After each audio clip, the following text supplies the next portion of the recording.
Just wanted to make sure to say thank you to our new $10 subscribers, Rachel A., Anne, and Richard. If you want to get a shout out, please go to patreon.com/indoctrination and subscribe. It is your support that helps keep this show going, and I so appreciate it. Thank you so much.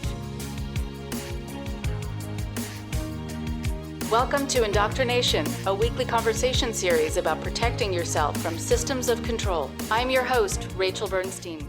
Today we get a chance to speak with Rachel Neverdal. She's a second-generation former cult member. Her parents became followers of Tony Alamo, who had his own ministry, first with his wife Susan and then on his own. I've worked with many former members of this group over the years. Tony was an abuser and a felon who died in prison, someone who used his followers as slave labor and groomed his young female followers to be child brides. Rachel was raised with Amy and Pebbles, two girls whose stories were featured recently in People magazine. Tony had his own compound of sorts, and not only did Rachel live there, but she was sent to live with Tony in his home, so you get to hear about what that was like. She was able to leave the group 6 years ago. She also left without her parents, without anyone. She was pregnant with her daughter Liv at the time, and was very fearful and in need of help and support, and she pulled herself together somehow, and she managed to go to school, get a degree, get her life on track. Let's hear Rachel's unbelievable story now.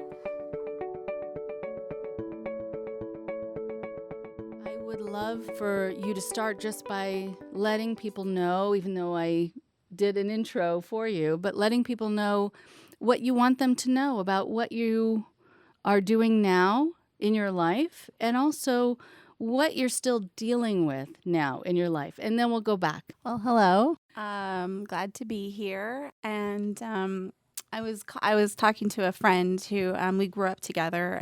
She left the cult shortly before I did, and we talk every day. Shout out to Candace, Hi, my home girl. But I was just talking and reflecting, and I tell her she should be charging me for therapy sessions. Okay, right. She picked up where you left off. Oh, I see. Good to know. But I just was telling, I was like, it's so nostalgic just the drive here, because how many years ago was it that I was here? 4 years? It was, about 4 or 5 years ago. Yeah. Yeah.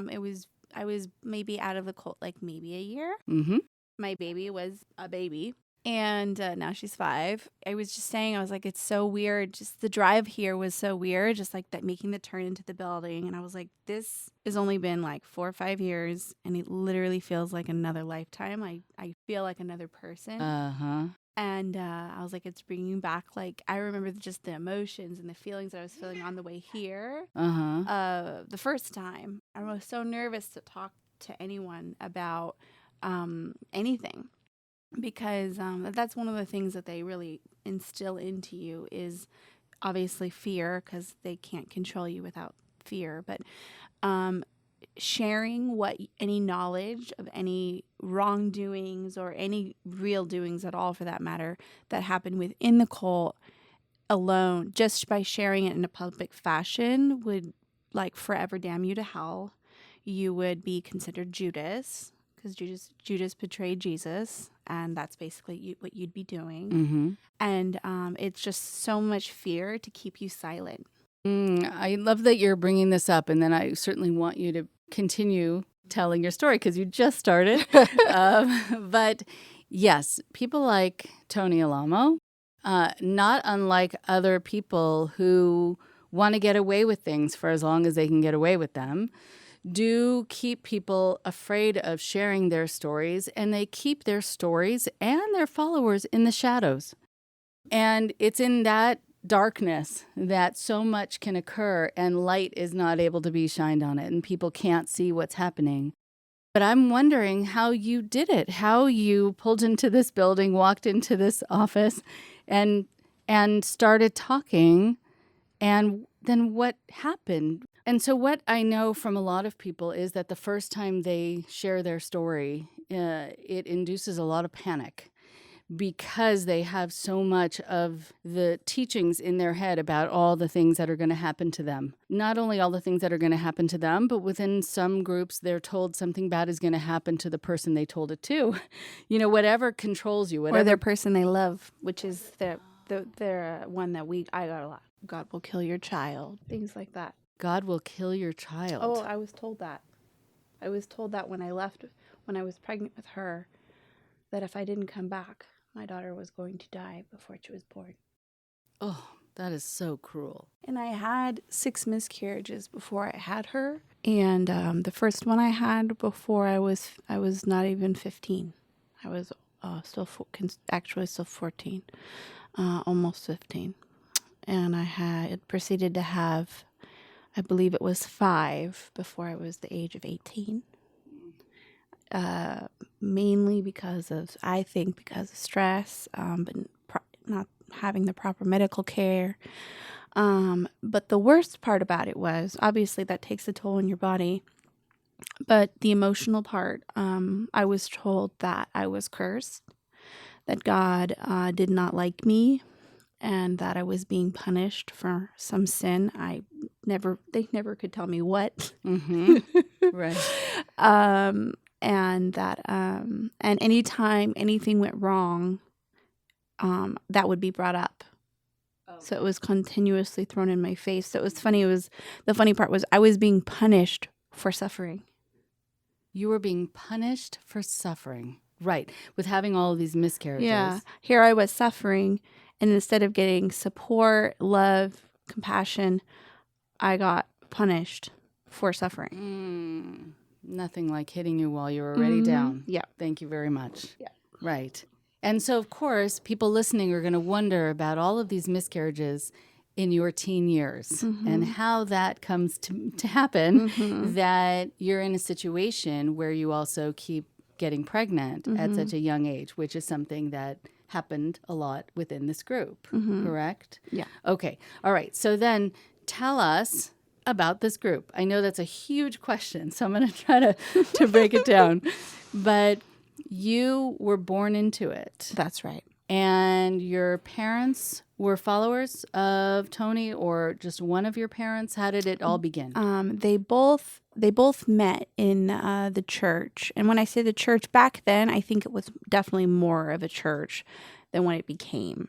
I think it was always very cultish in certain respects, but obviously I wasn't born yet, so I'm not an expert on the subject. I just know that from speaking with some of the other people who left later on, whereas my parents didn't, a lot of them had the same thing in common, is when Susie Alamo died, which was Tony Alamo's first wife, a lot of things changed and things got pretty dark. So I think that's when it got really, really bad. Okay. My parents met when the church first began in the 70s, and Susan Alamo was the pastor at the time, which was strange in that time period. There wasn't a whole lot of female pastors. So in certain ways, it was a little more progressive than,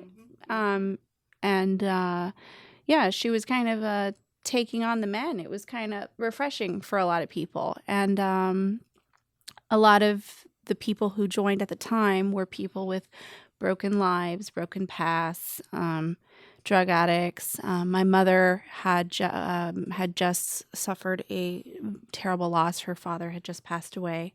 He was the love of her life.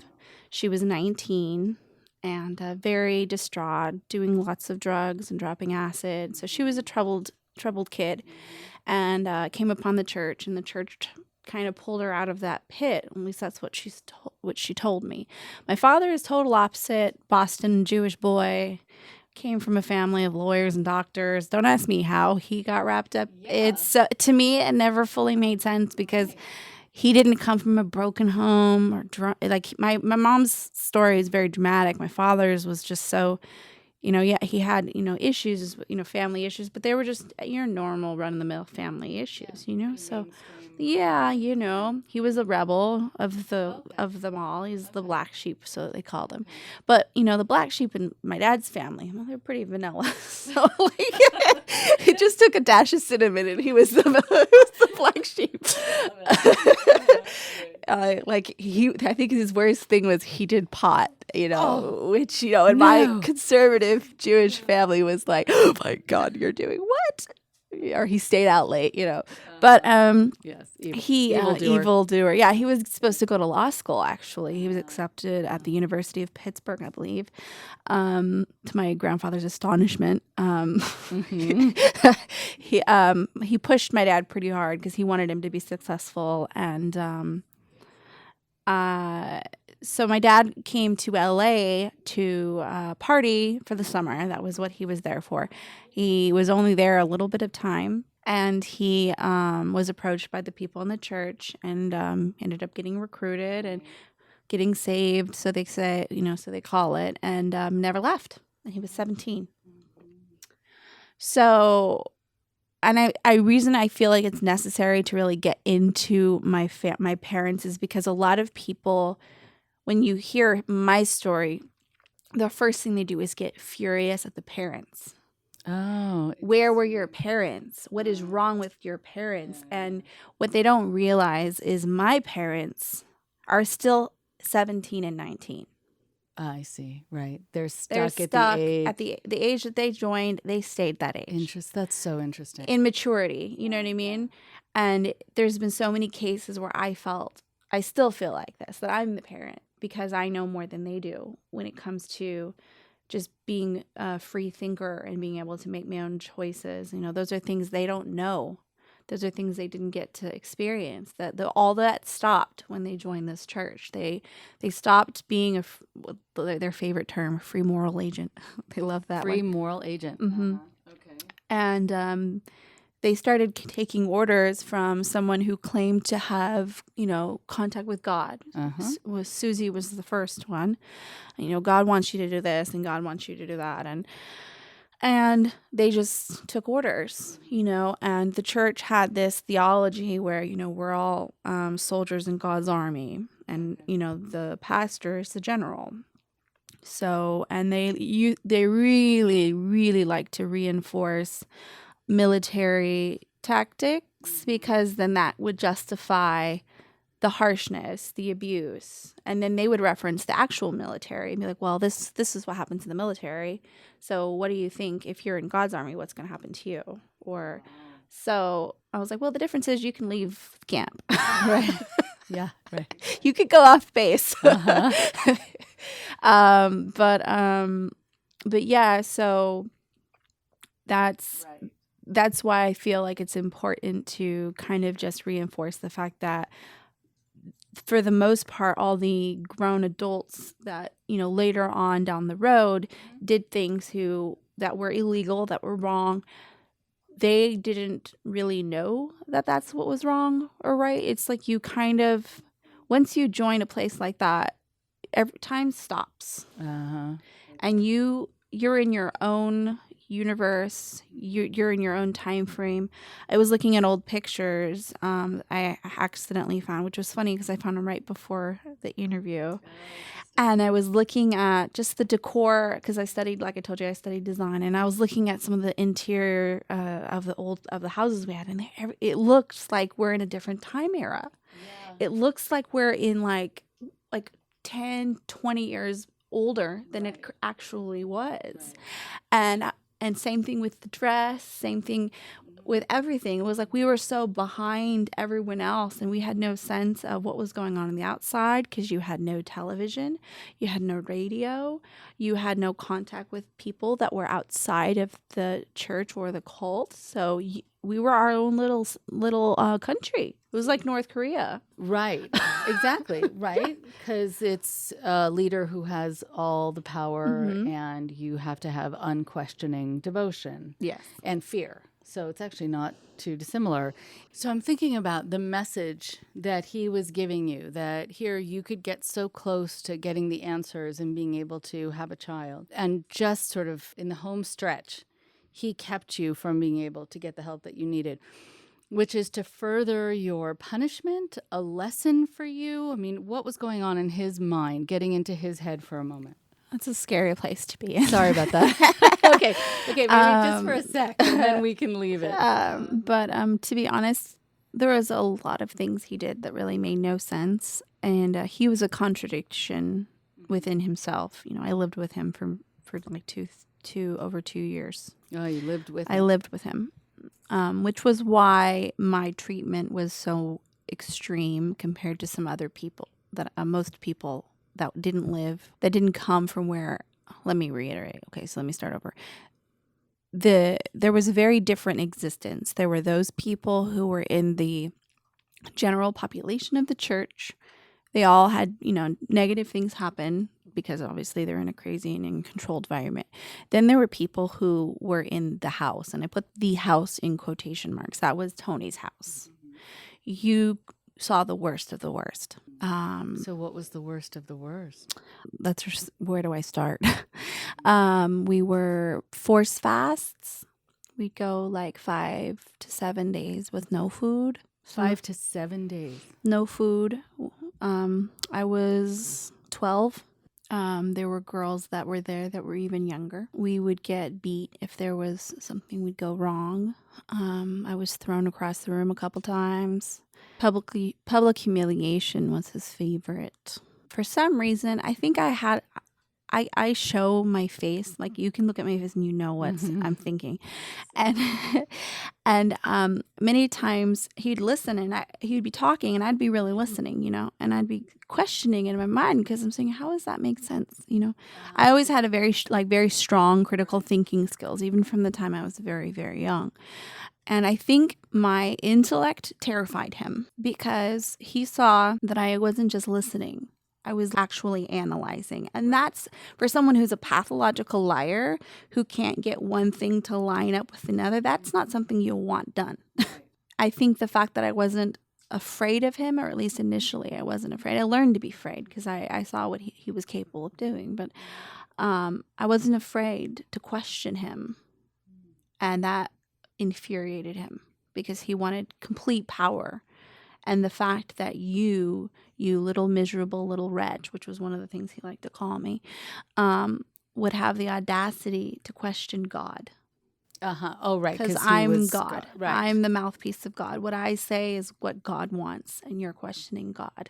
This is it's horrific, but it's also a perfect example of how your strengths were going to be seen as demonic, as horrible, that you little wretch, right? Mm-hmm. Really, it was you smart girl. Mm-hmm. You're actually picking up on what is really true about this situation here, that things are not coming together, that things are not making sense, that you have the right actually to be questioning this. Here, what happens is a lot of people who are strong, who are bright, are the ones who are the most mistreated within groups like this, because those strengths are going to threaten someone who is a narcissist, threaten someone who feels all too easily threatened, actually.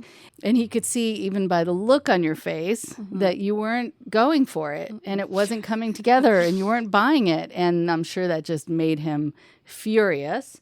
And so he called you this miserable little wretch. What else did you get called? Oh, God. There's not enough time for that. Sorry. A harlot, a trollop, a cow, a pig. Like, he picked animals, and which is he's a total psycho. Like, what a spiritual guy. Yeah. This was him behind closed doors. Behind closed doors, he was a total monster. He would get off on hurting people. You would see it in his face.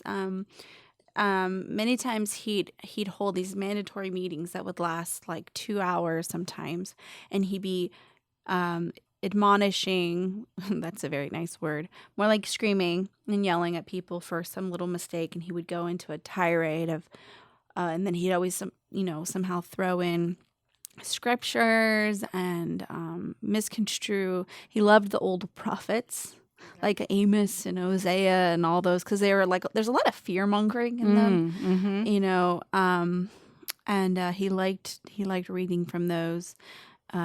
Proverbs, the first chapter of Proverbs, he loved that one. It talks a lot about, I'd like to hear like a different, like a religious person kind of give what they believe their commentary is, but he liked to say that was God. And there's a small passage at the very end of the chapter that talks about, I will laugh when your fear cometh. When fear comes as a desolation and destruction comes as a whirlwind, I will mock in your face. There's very dark scriptures, and he used to use those at us all the time. We'll say stuff like, God was going to do that to us if we didn't do X, Y, Z. And, wow. Talk about using that as behavior modification. Yeah, certainly. yeah. And I think one of the things he did to me particularly a lot was he'd be going on one of these tirades, and he'd select me out of the group. And mind you, there'd be like 40, 50 people in the room. And he'd say, you don't believe me, do you? Oh, wow. Oh, God. And I can only imagine and that then moment. I was like, no, I do. I'm not going to say I don't, I'd be suicide. But, this was a big guy. He was short, but he was huge. You know? Very stocky. Yeah, very stocky, very strong. Yeah, with a scary face. Very scary. Yeah. And he'd get like within like an inch of my face. And I'd be sitting down, he'd be standing up. And he'd start coming at me, and he'd hit me in the head and grab me, throw me back in my chair, just do anything and everything to just make a display of me to make other people afraid. Mind you, again, I was like 12. It's unconscionable. I cannot. I mean, when you think about a 12-year-old in that moment being so panicked, but also probably hopeless. Like, this is my life. This is what I'm just going to always have to endure. Is that what you imagined your life was just always going to be? To be honest, I feel like I was in a constant state of shock because nothing, he would, I don't know if this is, I believe this is a tactic. It's like, I believe the word is shock and reprieve. He did that a lot. So he'd do something like that, and then he'd give us a reward later. And it was like everything's good now. Oh, okay. And then you'd feel relieved because then you think, okay, well, everything's good. But then it would happen again, and it was back and forth. And he did some pretty sick things. Like he had this giant bedroom with a massive screen, a huge projector. The whole wall was a screen, so he could see TV because he was pretty much blind. He had to have everything very enlarged, and if you had to walk through the bedroom, and on the other end of the bedroom there was a giant spa. I mean, like the size of the biggest master bedroom you can think of. It was a huge bathroom. He had candy stocked there, of every kind you can think of, and he used to call it the candy box. And if we were really good, we would get to do that. We would get to go to the candy box, and we get to pick out one thing. But we all had to go through his bedroom. That just gives me the creeps. Yes. Oh, God. And at the time, I had no idea the reason I was there. All the girls that were selected to be there were told they were there for another reason. They weren't told they were there being groomed to be one of his wives, because he had many wives. And, starting at age? The youngest was, I believe, 8 or 9. She was like the oldest 10. He said he waited till she got her period because according to scripture, his diluted version of scripture, right, a girl becomes a woman at the age of puberty. So if once she reached puberty, she was considered a woman in God's eyes, and she was allowed to be married. Okay. And that was the scriptural, biblical way of doing it. And validating this horrible behavior. Right. And then he would use things like, we live in a time era where, men can marry men, women can marry women. These are all anti-God, anti-Bible rules. So basically what he did was invalidate the legal system because according to him, the legal system was going against the Bible and what God says is right and wrong. Oh, wow. So his theology was, you can obey the laws of the land as long as they don't go against the laws of God. If the laws of God go against the laws of the land, you follow the laws of God and you deal with the consequences. Even though he perverted the laws of God to justify his abuse and his actions. Yes, right. Got exactly. it. Okay. Right. So no wonder you were making a face while he was talking sometimes. Probably the same face I'm making right now while you're talking. And like I said, and the reason I explained this, and I hope I'm not jumping around, because if you don't have a pre-understanding of this, you could easily get confused. But so there was, like I said, two categories. You had the people who were in the house, who were close to him. They knew the ins and the outs.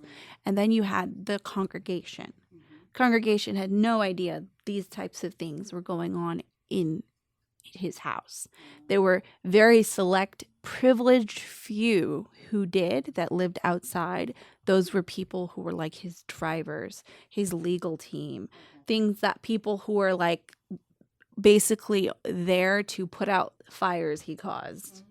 But your average layman within the church had no clue that, children were being starved and forced to scrub his house. That was what we were there for.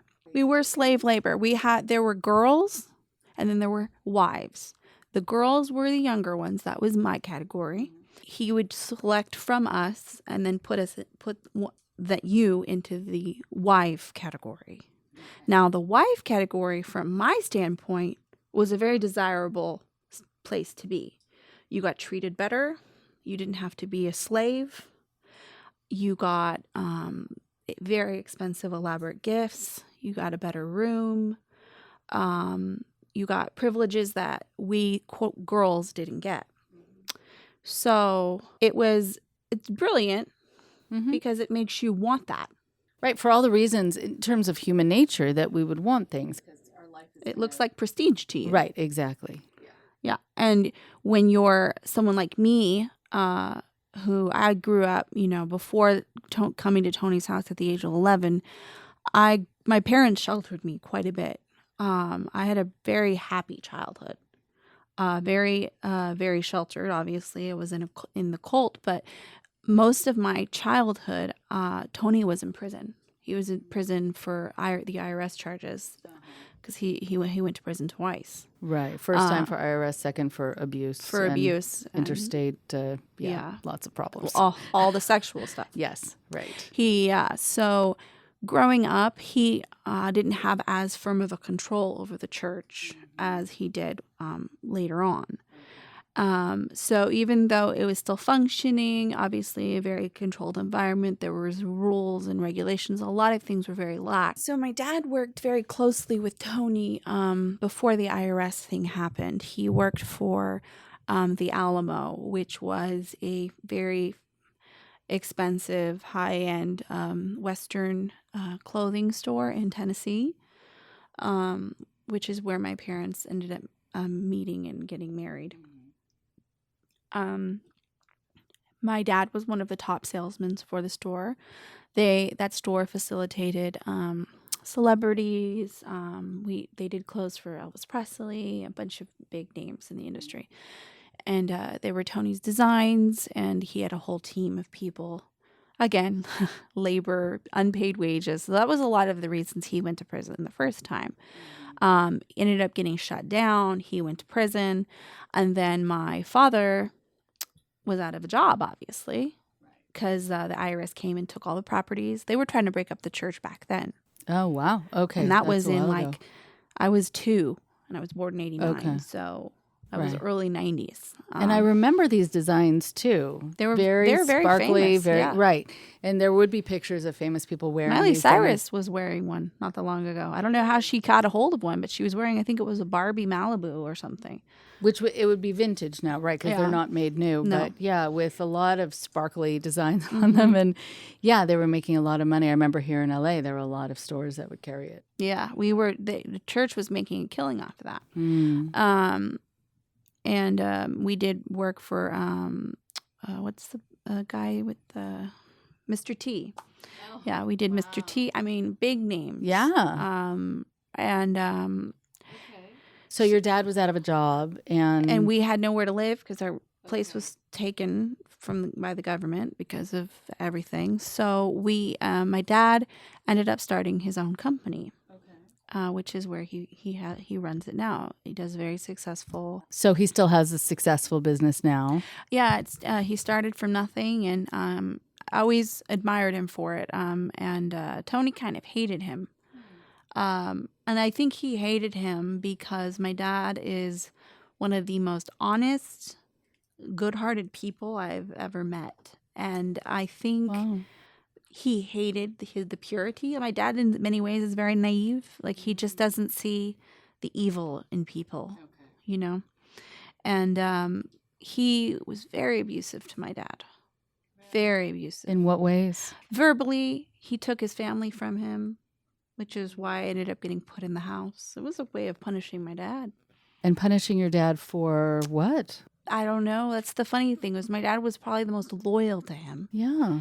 But I think that the fact that my dad had a very successful company that was independently run, he sourced his own materials, he had his own vendors. He could survive with or without the church. He had that independence, and he chose to give all of his income to the church and live within the church's parameters and rules and regulations. So I think in order to keep that, he had to break him down and can make him believe that he couldn't survive without the church. And again, this is somebody who's been in this environment since he was 17. So yes, he's a grown man. Yes, is he brilliant? Absolutely. He can make money grow on trees. Like, that's just my dad. He made a company out of a used van and a box of sunglasses. Oh, incredible. I mean, and he supported his entire family and supported the whole LA church with his income during the heat of the whole IRS fiasco. So I think he had to. I think Tony was threatened by my dad. Yeah. And it could be that he was sort of testing his allegiance, like this Job kind of figure, right? Like, how much can I take away from you? How much can I make you suffer and still see if you're going to stay here? Yes. If you're still devoted to me. And my dad would say stuff, though, this is just a test. God's just testing to see how much I can take, but I'm strong. I can handle it, and they always use scripture to justify abuse.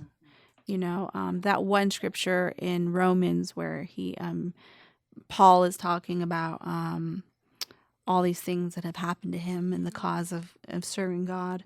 But I will never give up, kind of one of those kind of things. I believe it's in chapter 8. It's been a minute since I opened the Bible. It's been a minute. I literally get like severe PTSD just looking at one. I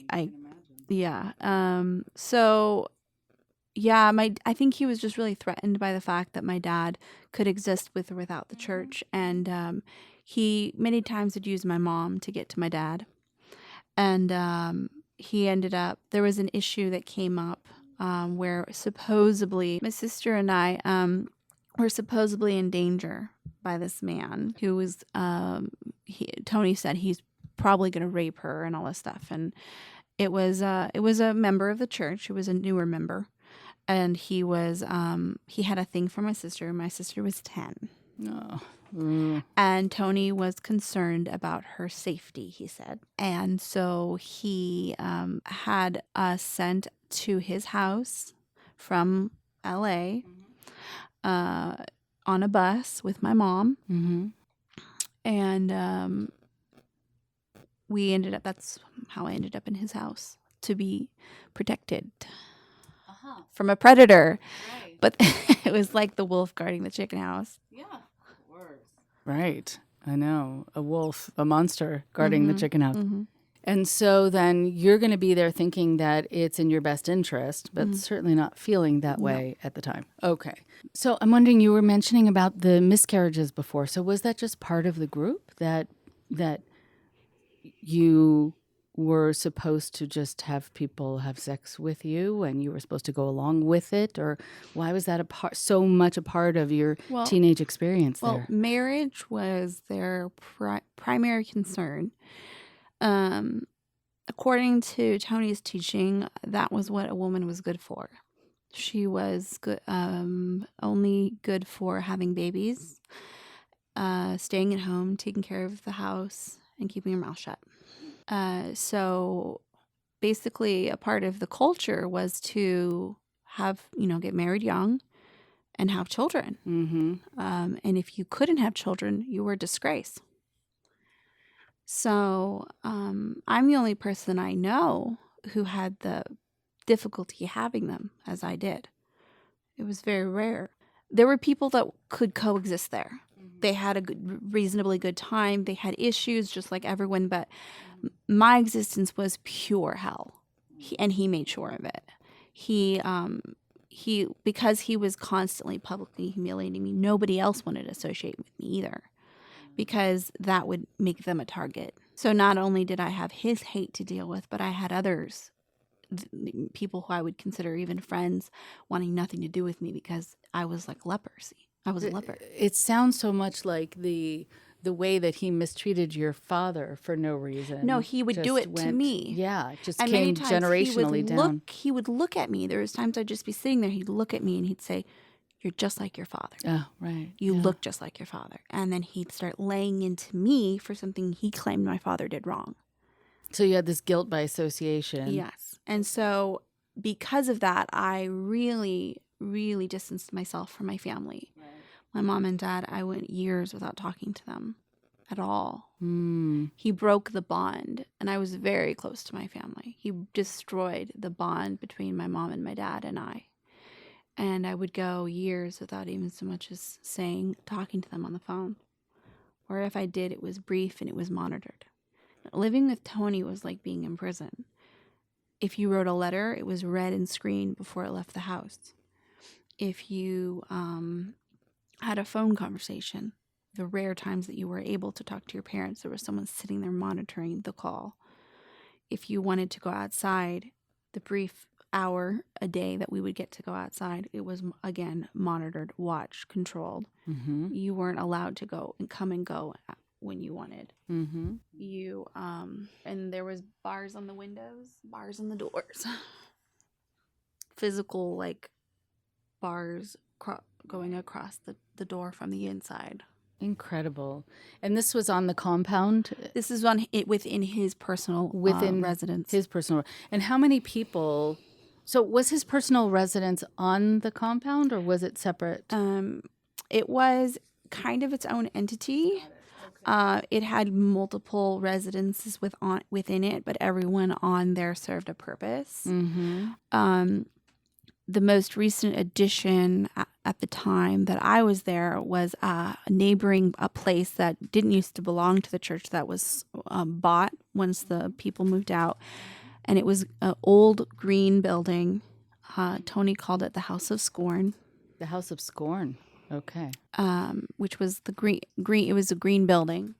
And what happened? Why was it called the House of Scorn? If you messed up at Tony's house, mm-hmm. you were sent there. It was a terrible place. An empty house, essentially. Very old, very dated, very creepy. Something you'd see in a horror movie. With a creepy basement. The person that he put to control everyone lived in the basement.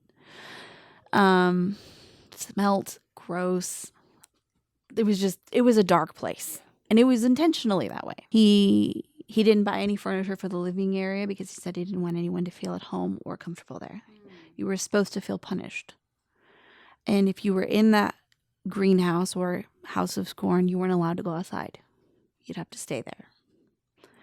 I went a long time with avoiding it, but again, he would have these psychotic breaks and episodes where just a small thing could set him off. Mm-hmm. I mean, I remember this one time, he liked a specific type of cheese. He liked extra sharp cheddar cheese, and he had his own refrigerator. So we had a refrigerator for the rest of the people, and then you had Tony's refrigerator. Tony's food got kept separate from everyone else's. Somebody went in and took it and ate it.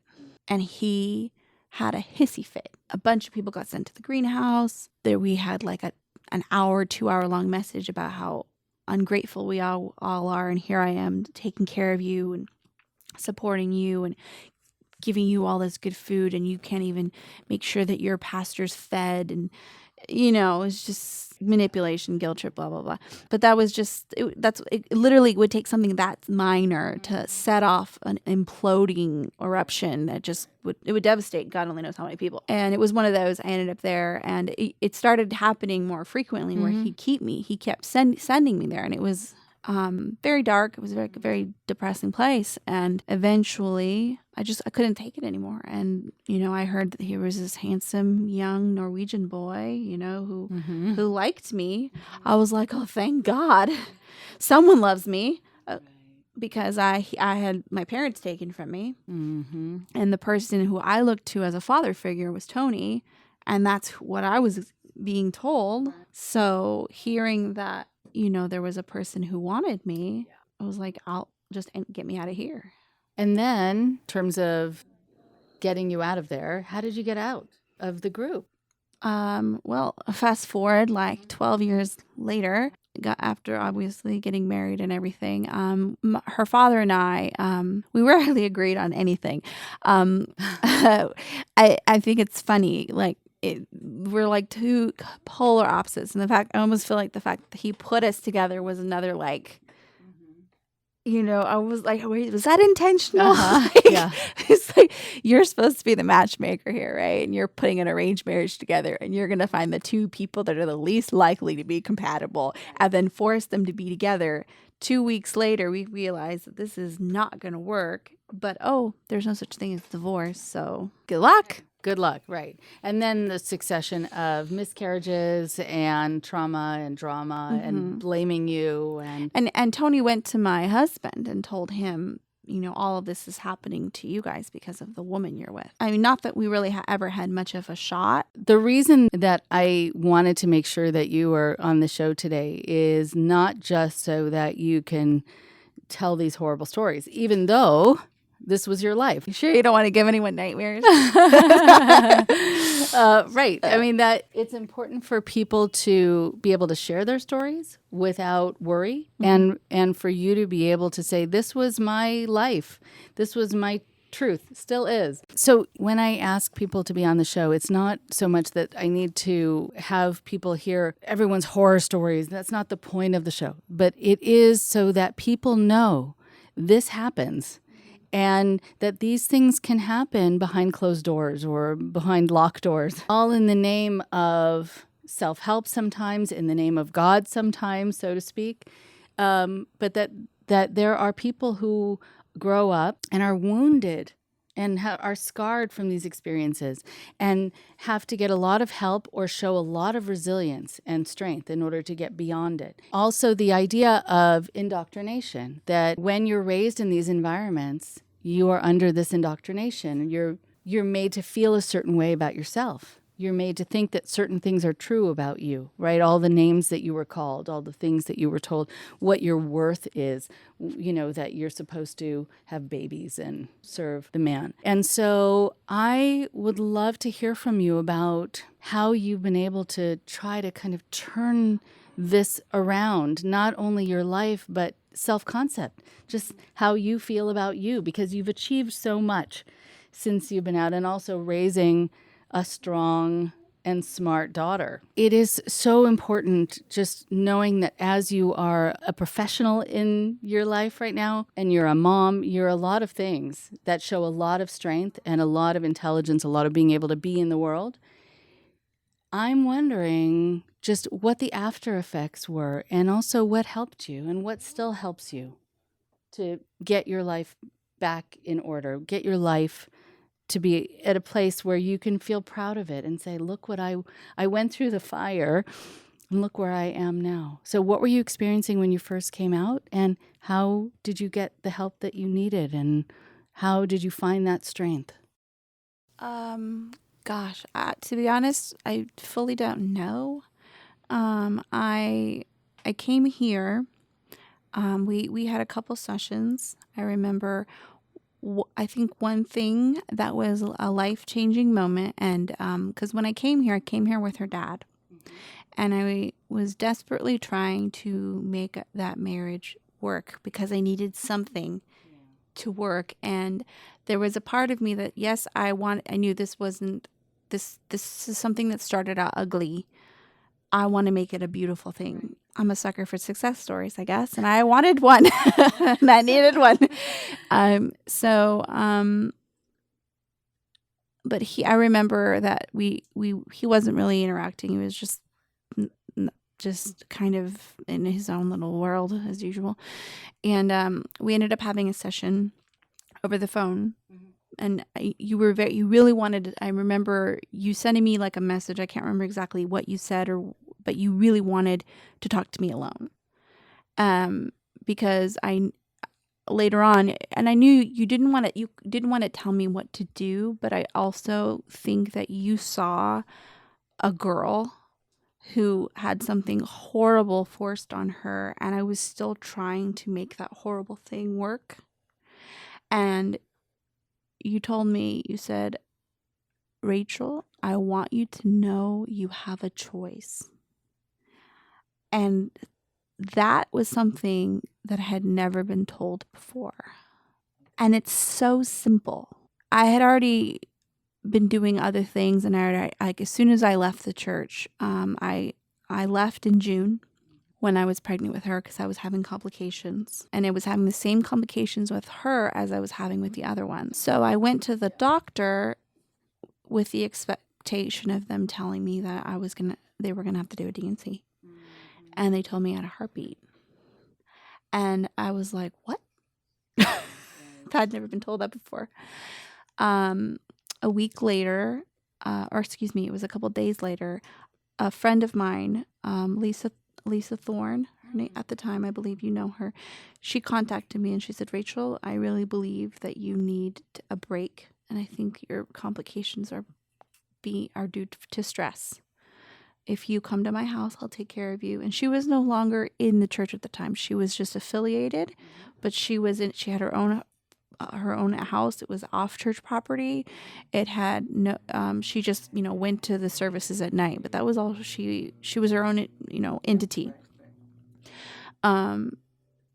After being at her house a week, all my complications stopped. I proceeded to be on bed rest, up until I was 4 months along. That during the entire time, she took care of me, fed me, I literally didn't do anything. And she was threatened. Eventually, the church found out and told her that her husband was still affiliated with the church. She wasn't. She was told that if she didn't kick me out, that something would happen with her husband, because her husband's business was dependent on the church. So they had to kick me out. And there was that was a whirlwind of a time. Every day was something. Tony was trying to force us to come back to the church. And at that time, Tom was on the same page. He did not want anything to do with it either. So we ended up, staying out. We ended up having our daughter. We ended up buying a house. Things started looking up, but our situation was still not a good one. And I think that was the one thing that was holding me back, because without having that, I had no resemblance of my past life. Everything else was new. So I think letting go of that really allowed me to just kind of find who I am. I started college. I just finished this January. And I think that was kind of the thing that saved me, because it allowed me to immerse myself in a positive community, people who share similar interests, and it allowed me to kind of just see how diverse everyone is and how that's okay. I excelled at my studies. I had a 4.0 for the first year. I was usually either at the top of the class or relatively close to the top. I graduated with honors. I was a force to be reckoned with. And I was channeling all of that anger and frustration into something positive. It kind of saved me. The divorce was hard. It took 2 years to figure out everything, because by the time we started it, we had started businesses and there was assets to divide and trying to figure out custody. And then there was this terrifying fear, because my relationship was always bad. Never was it positive. However, he was the only person I knew outside of the church. So I was so isolated, and I had acquaintances at school, but I had a kid, so it wasn't like I was going out at night with these people. I would say hi and bye after class. That was basically it. So leaving him was, I would say, like leaving the church all over again. It was very traumatic, incredibly traumatic, because though he never really had any true feelings for me, I always loved him. I developed that because I had no one else. He was like I said, got out of Tony's house by marrying him. So I latched onto him. He was my life force, but he didn't want to be a part of my life. So it was this very conflicted situation. Very conflicted situation. I'm thinking about two things, and just as we finish up, when you were talking about being punished for suffering, that you had gone through so much, and then you were made to feel like something was wrong with you, that you were having these miscarriages, but then put in a situation with your friend who gave you a safe place to land, and then your symptoms go away. It's reminiscent of when people talk about they were raised in abusive or scary households, and they had all these symptoms, or bedwetting or something that then they were shamed for, right? But it was because of that system, not because of them, adding insult to injury over and over and over again. But then also my comment about that you have a choice. I think that people don't realize that that's something that a lot of people growing up in this world, in this country, they know. They know they have a choice. There is a little cute person across the room who is related to you, your daughter, who showed up on the scene today. And I'm wondering if we can have her come and say hi if she feels comfortable introducing herself. Hey, Liv. So we have the honor and pleasure of having Liv here today. Hi. She's our guest Rachel's daughter, and she's someone who has been a gift in her mommy's life. How old are you? Yeah, say that. Oh, 5. That was 5 fingers? I love that.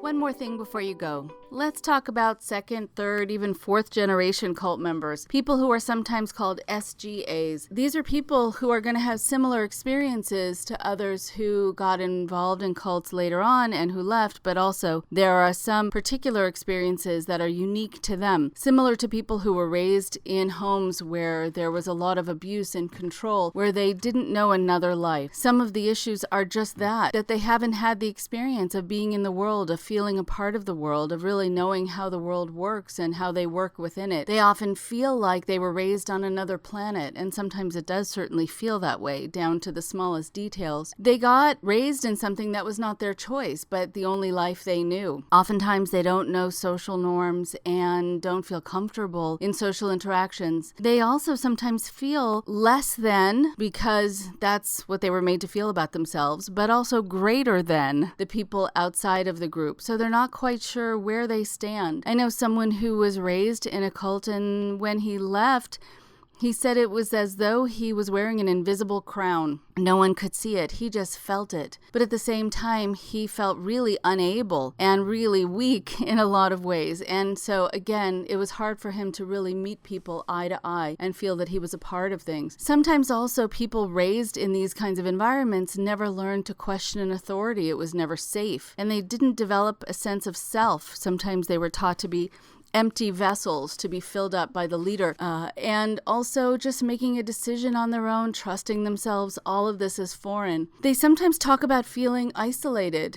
They don't really know how to find other people who speak their language, because groups like this sometimes have very particular and peculiar language. They also have a hard time connecting with other people who were raised in environments that were abusive in the same way. Who are they going to find who will believe their stories? Who are they going to find who is going to understand their issues and their pain? They also sometimes try to get other people out, but they find in a very frustrating way that the true believer doesn't recognize problems and inconsistencies with the beliefs, or at least doesn't seem to care and doesn't seem to want to care when they're pointed out, like they're somehow unimpressed by your logic. It's very frustrating. They also talk about having a lot of fears still to this day that they're going to be punished by the leader, punished by God, or that somehow they have some sort of negative energy they're bringing to the world just because they left. So sometimes even in very small ways, they're not quite sure how to handle themselves in social interactions, how to have a conversation, how much to share, how little to share, because there were no secrets within the group usually, and information was used as power within an abusive household. You needed to disclose everything to everyone upon demand. What is also hard is that it can affect how these people feel about their own parents who may have raised them in these environments. It's so important for people who caused you harm to acknowledge it, and it's so important for people, parents, caregivers who didn't or couldn't protect you to apologize, even if they were in a compromised situation. But those things don't usually happen in these kinds of experiences for people who have left but their family stays in. The other thing that I notice quite a lot is that people who were raised in this environment or these environments from a very young age, they have trouble relaxing. They were on a hamster wheel. There was an intense schedule. They were on a mission. They only talked about things of great importance. Sometimes it's hard for them to even deal with small talk or chit-chat. Seems like a waste of time. Dr. Bruce Perry, who actually did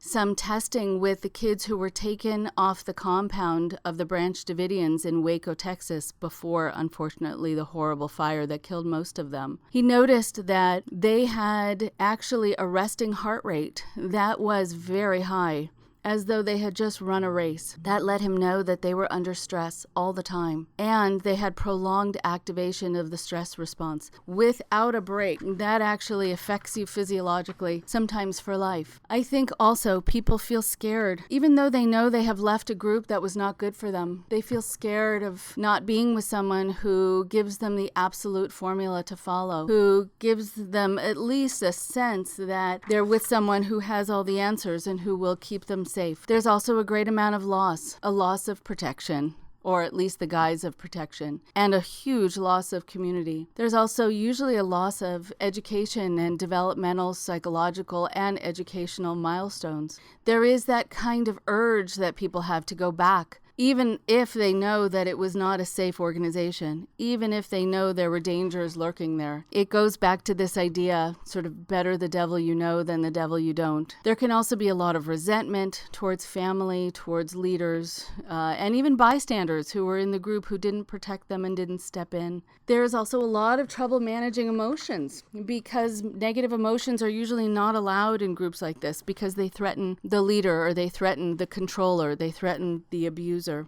So you're supposed to be fine all the time. And then you don't learn how to manage your own emotions when you're not fine. What does it mean? How do you self-soothe? How do you acknowledge that something is wrong? How do you take your feelings seriously? Sometimes also, people who have been in these kinds of environments really have a very hard time with flashbacks, nightmares, triggers, dissociation, staying present. Because sometimes in order to handle the stress, they did find a way to dissociate quite often. I've also noticed that sometimes people raised in these environments have kind of an increased amount of danger of falling under the spell of another charismatic personality, dating a narcissist. This happens actually quite a lot. They're so used to being in service to others. They have trouble saying no without fear of punishment. When you are raised in this kind of environment that's very, very controlling, you have been intentionally handicapped, at least temporarily. But the good news is that it is not permanent. With help, with education, with support, therapy, you can develop your voice, your power, your independence, your confidence. People are amazingly resilient. I am amazed every day by it. And I have been amazed daily by how people heal, sometimes slowly, sometimes unevenly, but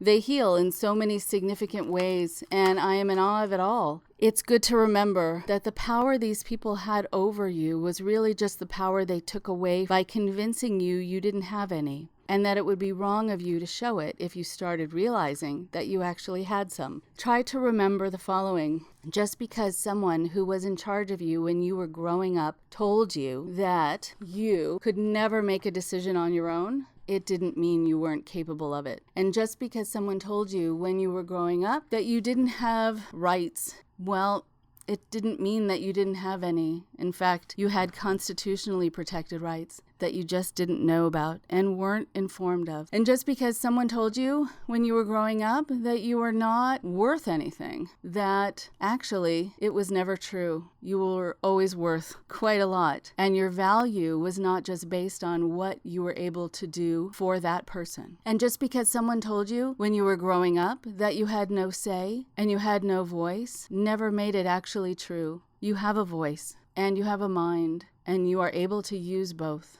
These were never actual and accurate diagnoses of you. They were diagnoses of your controller and abuser. Remember that too. This actually shows how little he could handle or how little she could tolerate and how absolutely handicapped they were, not you. Talk to you next week. Indoctrination is available for download on SoundCloud, iTunes, Stitcher, and more. Please support Indoctrination at patreon.com/indoctrination. Subscribers receive bonus episodes, interviews, and other cool goodies. Send us an email at indoctrinationshow@gmail.com. Thank you for your support.